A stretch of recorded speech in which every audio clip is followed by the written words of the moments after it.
Баршаңызға қайырлы күн достар. Бүгін сіздермен осындай үлпілдек балалардың сүйіп жейтін пончиктің рецептісімен бөлісетін боламын.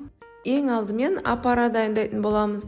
Жылы суымызға рецепте көрсетілген қант, дрож және 4 қасық ұнды салып, жақсылап араластырып, 10-15 минутқа қойып, көтерілгенін күтеміз.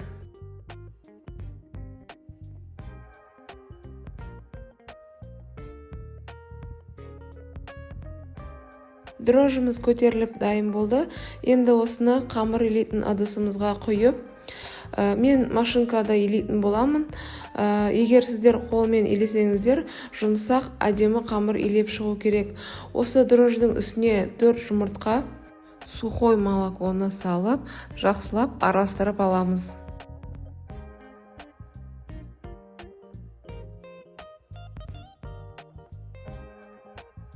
Толық аралас болған сұйық массамызға ұнның барлығын салып, бірінші скоростта қамырдың басын біріктіріп алатын боламыз. Достар, егер сіздерге видеом пайдалы болса, каналыма тіркеліп, лайк басып, комментарияға өз пікірлеріңізді қалдыра кетіңіз.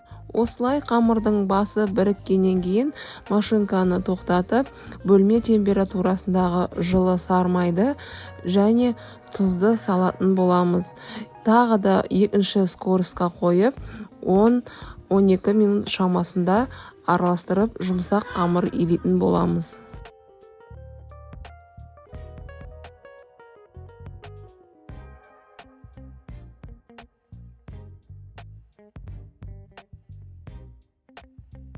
Қамырымыз дайын болып қалды. Менде 10 минут шамасында араласты. Қамырымыз дайын болғанын жұмсақ, қолға жабыспайтын, еуі қанған қамыр болып шығады. Енді осы ыдыстан басқа ыдысқа ауыстырып, немесе сол ыдыста да ашыта берсеңіз болады. Бетін жақсылап пищевая пленкамен орап, жылы жерге 1,5-2 сағатқа қоятын боламыз. Менде тура 2 сағат өтті. 2 сағатта қамыр толықтай көтеріліп, дайын болды. Дәл осы видеодағыдай қамырыңыз жақсы көтерілген болса, сіздің пончиктарыңыз мінсіз іші толықтай пісетін болады. Және қамырымызды осылай зуалап алып, 2 алақанымызбен жақсылап басып, ауасын шығаратын боламыз. Қамырды тез ашыту мақсатында дрожжды шамадан тыс қолдануға болмайды. Тек рецепт бойынша қолдансаңыз, пончиктарыңыз керемет болып шығады. Қамырымызды әдемілеп оқтаумен жайып аламыз.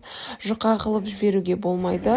Қалыңдығы 5 мм шамасында, осындай қалыңдықта болу керек.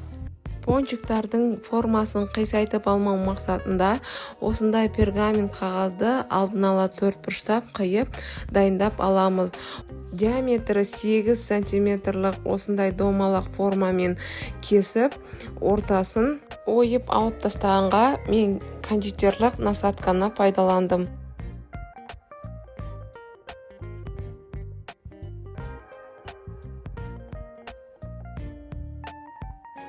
Енді кесіліп дайын болған пончиктарды осылай пергамент қағазына салып, демалдыруға 1 сағат шамасында қоятын боламыз. Егер сіз пергамент қағазына емес, дастарханға демалдыруға қойсаңыз, қорарда алсаңыз формасын қисайтып аласыз. Сондықтан ең ыңғайлысы пергамент қағазы. Қалған қамырларымызды осылай жинап, пищевой пленкаға орап, 10 минутқа демалуға қоямыз. Демалып болған қамырды қайта жайып, пончиктар жасап шығамыз. Енді барлық дайын болған пончиктарды бір үстелдің үстіне қойып, бетін орамалмен жауып 1 сағатқа демалдырамыз. Міне менде 40 минут шамасы болды. Қамырым жақсы көтерілді. Енді қуыруға майды қыздырып дайындайтын боламыз. Пончиктарды қуыру үшін осындай кішірек шұңғыл ыдыс болса жақсы болады. Майды 1-2 литрлап құйып жүрмей, осындай кішкентай ыдыста 0,5 литр құйсаңыз жеткілікті.